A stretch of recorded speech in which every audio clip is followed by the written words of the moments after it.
नमस्कार, आप देख रहे हैं न्यूज़ और मैं हूं आपके साथ शिव। एक बार फिर से फतवा रिपोर्ट कार्ड में आप सभी का स्वागत है। अभी हमारे साथ गेस्ट के रूप में प्रेम सर मौजूद है। स्वागत है सर आपका। अरे आपके दर्शकों को तो मेरा प्रणाम अभिनंदन। सर एक बार हम चाहेंगे कि सबसे पहले फतवा के बारे में कुछ बताइएगा, इतिहास के बारे में। देखिए, इतिहास की तो बात है, इतिहास नहीं है तो वर्तमान भी नहीं, अतीत है तो वर्तमान, उसको जानना जरूरी है। और भारत में इतिहास के साथ सबसे ज़्यादा छेड़छाड़ है, इसलिए इतिहास की जानकारी देते हुए बाकी जानकारी देनी चाहिए सभी को। और इतिहास हमारा कहना है कि पूरे देश में चाहे विषय को मेडिकल पढ़ रहा हो, इंजीनियरिंग पढ़ रहा हो, इतिहास की पढ़ती है सभी स्तर पर। अब फतवा पढ़ाते हैं, पहले फतवा का नाम कैसे? फतवा आज की जो हालत है इसकी, जबकि आज सेटेलाइट टाउन है, सेटेलाइट सिटी है, राजधानी के नियरेस्ट है, और ऐसी स्थिति में जो इसका विकास होना था वो नहीं, क्योंकि इसका अधिक बड़ा बहुत रिच है। क्योंकि उद्योग की जब सोचता नहीं था, जब जो है ना आयात निर्यात के बारे में लोग जानते नहीं थे, तब वहाँ एक पटवा जाति हुआ।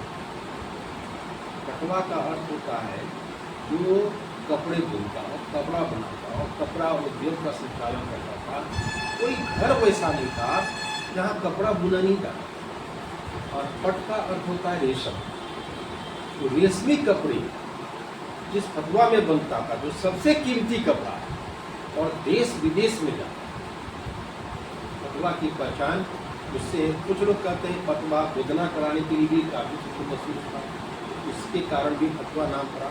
लेकिन मुझको जो लगता है फतवा के पीछे फतवा जो था एक बहुसंख्यक और मजबूत और व्यापारिक केंद्र के रूप में उन्होंने अपने क्षेत्र को स्थापित किया। रेशम तो आप समझ सकते हैं कि रेशमी कपड़ा सबसे कीमती होता है, और फतवा से निकलकर बनकर रेशमी कपड़ा देश में और विदेश में जाता है। सर हम इतिहास के बाद अब बात करेंगे राजनीतिक मुद्दों की। क्या लग रहा है 15 साल से रामानंद यादव से किस तरह का विकास हुआ है पटना में? फतवा के बारे में एक और मैं इतिहास के तथ्य होता है। फतवा का विनाश कैसे? क्योंकि वो एक ऐसी सड़क बनी जिससे होकर 1193 में बख्तियार खिलजी जो है ना, जो गौरी जो था, मोहम्मद गौरी उसका सहयोगी था, उसी होकर गुजरा था। और गुजरते हुए विक्रमशिला, नालंदा सारे विश्वविद्यालय को नष्ट किया था, और पूर्व कर कई वर्षों तक चलता है। मैं कहना चाहूँगा कि वैसी और उसका एक और भी मजबूत इतिहास है, भगवान श्री राम से जुड़ा हुआ। जब जनकपुर जा रहे थे तो वही राह कृष्ण से जुड़ा हुआ था। जब जरासंध को मारना था तब वही इसी राह से भगवान कृष्ण गए। और एक और भी राजनीतिक बातें भी जब हो रही है तो वहाँ की मिठाई मुर्दे जो है बड़ा फेमस है। कभी राजीव गांधी आए थे 1990 में, उन्हें खाया तो बाद में दिल्ली में रहने तक जो है मंगाते थे। यह है फतवा का इतिहास, और जो गौरवान्वित करता है उस क्षेत्र के लोग। अब रही बात जो प्रश्न आपके किया उसका जवाब, देखिए 1952 जब देश आज़ाद हुआ उसी वक्त फतवा का भी विधानसभा जब बना, कई विधानसभा बाद में बने, लेकिन फतवा विधानसभा उसी वक्त बना 1952। और प्रथम विधायक थे देव शरण सिंह, और 52 से वो लगातार जीतते रहे। भारतीय कांग्रेस जो है ना 1972 तक एक छत्र इस इलाके में क्षेत्र में जो है ना भारतीय कांग्रेस का शासन, उसी का विधायक बनता है। 77 में जनता पार्टी आती है और वो चेहरा बदलता है और पार्टी भी बदलती है। वर्तमान में आपने जो सवाल किया, लेकिन उस वक्त में कितने वर्षों तक जब कांग्रेस किया तो क्या किया, यह बड़ा है। 1850 में उस वक्त जब था देश जो गुलाम था, तो उसी होकर ट्रेन जाता था, मुकामा था, तो विशुद्ध जो है व्यापारियों के सामान को आयात निर्यात करने के लिए जाता था। लेकिन उसके बाद कांग्रेस का शासन नुकसान किया। वर्तमान में जो माननीय विधायक हमारे हैं फतवा विधानसभा क्षेत्र से, उनका भी एक लंबा समय मैं बताना चाहता हूँ दर्शकों को, इस बात की पता आप लोग भी लगा सकते हैं। रामानंद यादव भीड़ से नहीं मिलते और स्वभाव नहीं। रामानंद यादव एक वैसा व्यक्ति और व्यक्तित्व है जो हर इलाके में परिवार से नहीं पड़ता है और जादवों का रूप बहुत बड़ा है, क्योंकि इस क्षेत्र में जादव भगवा में और क्षत्रिय बराबर का लगभग है। दोनों चित्त और पट एक दूसरे को देने में लगे रहते हैं। रामानंद यादव की एक विशेषता मैं बताता हूँ, वो जानते हैं, बाकी लोग नहीं समझते। जादवों के अंदर में बड़ा विरोध, कई गुट हैं, बैरिया में कई गुट हैं, लेकिन सभी गुट के साथ वो अपना व्यक्तिगत संबंध स्थापित किए। जब उनके चुनाव की बारी आती है तो सारा गुट उनके पक्ष में एक होकर वोट देता है। वो जनसंपर्क, उनका चेहरा देखने वाला, चेहरा से पहचानने वाले लोगों की संख्या बहुत कम है। वो हर क्षेत्र के गिने चुने हुए लोगों से जान पहचान बना रखते हैं, जिनके हाथ में वोट है। और दूसरी चीज़ है कि करते कुछ नहीं है उन लोगों के साथ, मरनी में, हरनी में, और जब त्यौहार में, शादी में, विवाह में जाते हैं। और इससे जादवों को लगता है, जादव समुदाय को जो है ना, कि सबसे मजबूत और सबसे बड़ा नेता हमारा जादवों का ऊपर लालू जी, नीचे भगवा में जो है ना रामानंद यादव। अब इस बार की बात क्या है, क्योंकि हर कोई चाहता है कि हमारे क्षेत्र में बदलाव हो। बदलाव कैसा? विकास का बदलाव, सड़क, नाला और अपराध से मुक्ति।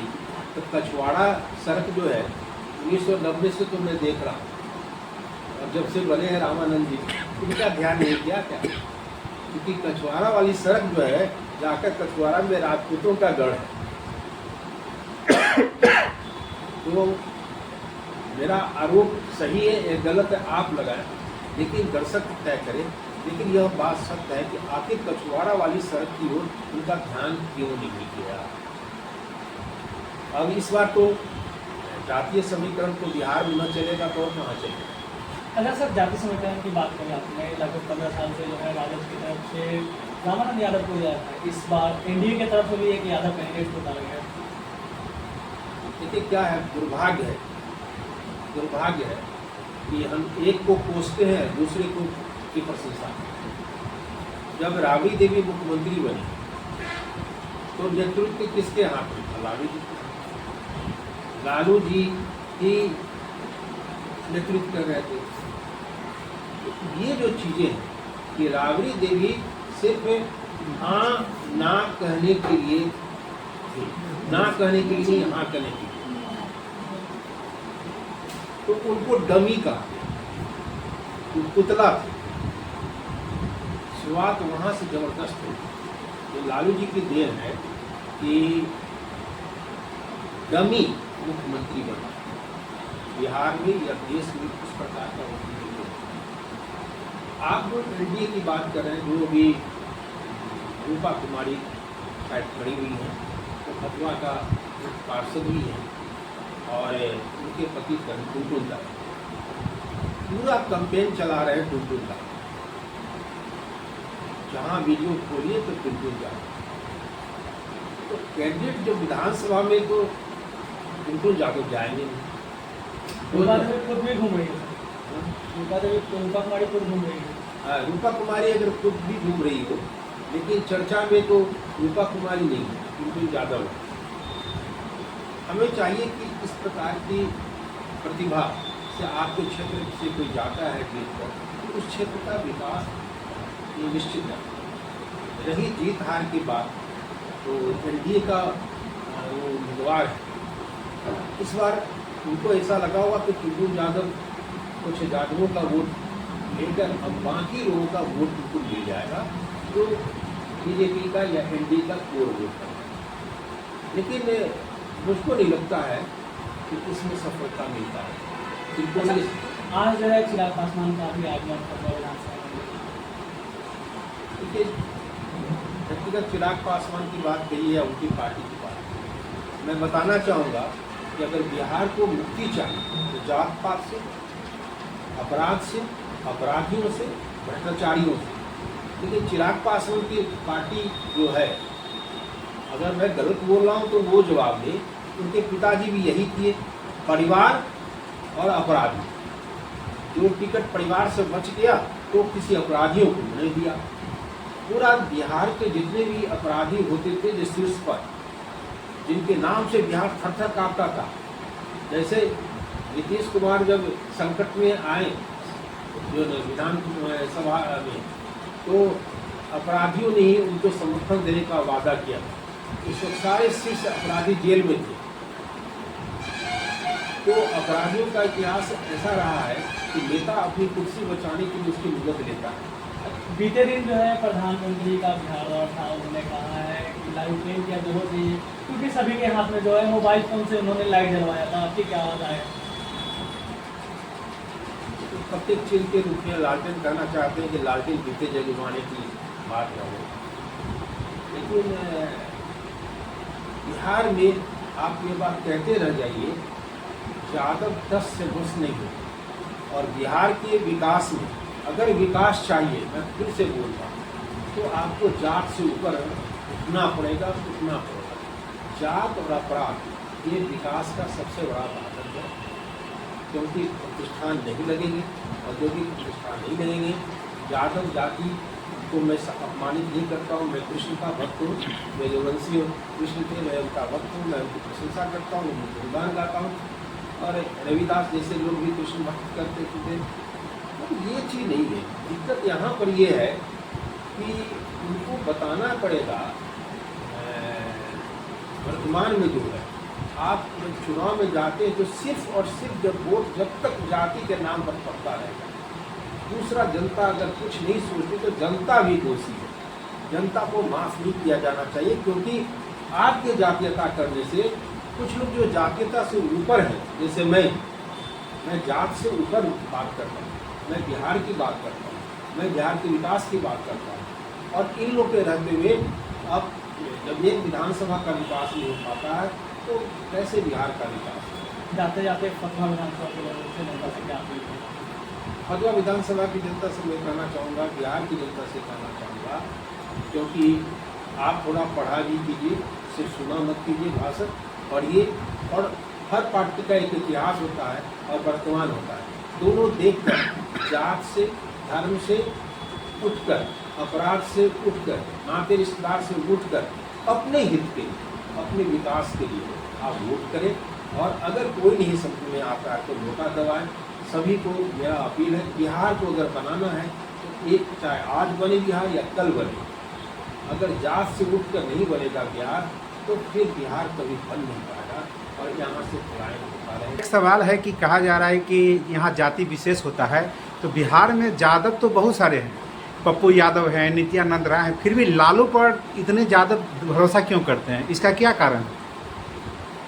कल पप्पू यादव भी मुख्यमंत्री बन जाएंगे तो लालू को नहीं पूछेगा। सत्ता में अगर कोई यादव है तभी तक वो सत्ता का मतलब होता ताकत, इससे सीधा काम हो सकता हो। तो पप्पू यादव तो पार्टी बनाए थे तो जीत नहीं पाया, इसलिए सत्ता में है, उनकी विशेषता जातीयता का है। राम लखन सिंह यादव बहुत पॉपुलर थे, लेकिन सत्ता में नहीं हटे। जैसी सत्ता से दूर गए वहाँ लालू यादव का प्रवेश हो जाता है, राम लखन सिंह यादव को भूल जाता है। पप्पू यादव को मुख्यमंत्री बना दीजिए, लालू को भूल जाएगा। मेरा कहने का मतलब ये नहीं है सर, मेरा कहने का मतलब है कि बिहार में यादव का जगह है और यादव अभी मान लिया कि बहुत सारे यादव हैं, लेकिन फिर भी इतना भरोसा लालू प्रसाद यादव पर ही लोग क्यों करते हैं? देखिए, हमारी कमजोरी क्या है कि हम शीर्ष पर देखना चाहते हैं अपने जाति, तो सही है गलत है। दूसरी चीज़, जब आप कह रहे हैं भरोसा करने की बात, जितना हम अपने कई क्षेत्रों में ना, मैं जब आरजेडी के नेताओं को ढूंढता हूँ तो यादव के बीच में जैसे जो निकलता है उसका बैकग्राउंड अपराध और राजनीति, और आरजेडी का विश्वास जो है वो उनको लगता है कि अति विश्वासी कि यादव हमसे बाएं से दाएं नहीं होंगे, और अपराधी के बदौलत ही बिहार में हमें पैसा और वोट तो नहीं मिले। क्योंकि जो खुलकर किसी भी परिस्थिति में उन्होंने अपराधियों को नहीं छोड़ा। तो लगता है कि यह व्यक्ति एक ऐसा हिम्मत वाला व्यक्ति है जो सभी अपराधी जिससे बिहार पूरा डरता है, देश डरता है। शाहबुद्दीन थे, उनका पुत्र को खड़ा कर दिया। मुन्ना शुक्ला था, उसकी बेटी को खड़ा कर दिया। तो जात नहीं, अपराधी कौन है, लालू जी उसको खड़ा किए। तो सारे ताकतवर लोगों को जो इकट्ठा कर लेते हैं तो जनता तो सबसे कमजोर और परेशान महसूस करता है। तो कहता है कि मजबूत व्यक्ति जो वहाँ है वहाँ चिपक जाओ। और यादव अगर जिस दिन जाति छोड़कर बिहार में जीना शुरू कर देगा, इसके पहले जब तक ये नहीं यादव अपनी जाति छोड़कर विकास के लिए जीना चाहेगा तब तक बिहार का विकास है। यहाँ पर एक और सवाल है, आप शिक्षाविद भी हैं, स्कूल से भी जुड़े हुए हैं, बच्चों को एजुकेशन दे रहे हैं, संस्कार दे रहे हैं। तो यहाँ पर एक सवाल उठता है कि यहाँ पर पहले था महागठबंधन, फिर बना एनडीए, अब बीच में एक आ गया है जनसुराज। जनसुराज कह रहा है कि हमको सबको स्वराज देंगे, यानी कि आपको स्कूल को बस्ता पकड़ना है, शिक्षा मतलब अपने बच्चे के भविष्य के लिए दीजिए।